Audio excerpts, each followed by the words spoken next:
the COVID, in so many ways, it was a wake-up call that we have built systems that are not resilient. And for me, that's where we need to be focusing. And going to my area of agriculture is where we have to be looking at the type of technologies that we have.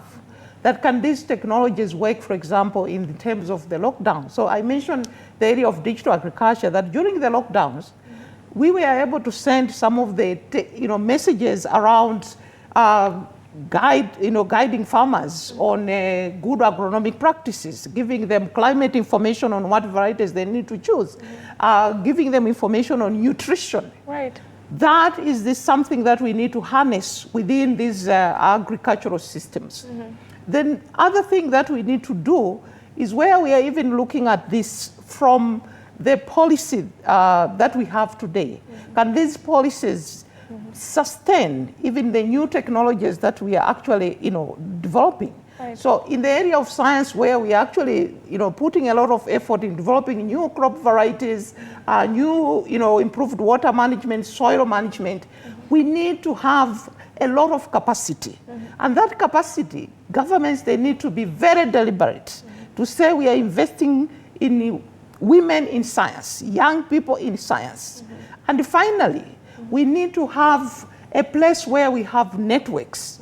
Today, we probably have more networks that are probably just groups on the, WhatsApp, and it's all about maybe Harambes, which is okay. Right. But can we do that for women who are doing science in Kenya, for example? Right. And how can we grow this network to East Africa, to Africa?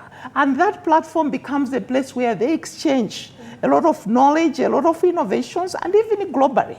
So we need to be very innovative, build systems that we know that they can be able to withstand even when we have challenges such as the pandemic, and yes, she has mentioned something about the Ukraine crisis, which actually crippled even our food consumption in Africa, because we were waiting for wheat coming from Ukraine. Right. We are waiting fertilizers to come from Ukraine. But Africa can produce its own fertilizer. We can bring our own technologies where we can even blend the flour that we have, the millets, to actually make bread. Right. Yes. Which is very important, and I'm glad you mentioned that our system structures are very weak. We can't take the hit. When something happens that is unprecedented, we have to go back, restructure, see how that is working out. Dr. Rebbie has mentioned, how important it is to accept digitization, technology, to enhance our outreach, especially to women. What are your thoughts on this, Maureen? I agree with Dr. Rebbie. And the pandemic taught us that we can still work from home. We can still work from across the globe. Even in the village, in the arid areas where ICRISAT works from, we can still work from that area. So technology is a key in driving the economic forces. Just as a curveball, when we were talking about what else can we do to bridge those gender gaps, just thinking that part of the corporate organizations, whether private or public, should be able to now encourage more leaders as women. Right. Let's do more promotions to the leaders.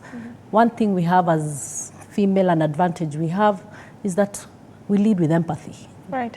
We lead with a natural, nurturing nature, which definitely is that the young girls will see role models. They'll see mentors in the leaders that they are. So it will help in bridging that gap. Right. So if given a chance, if in a position of making decisions, let's give ladies, girls, a chance to lead. Right. I think it will make a change. Right. I think it's very important to lead with empathy. I'm so glad you brought that up, because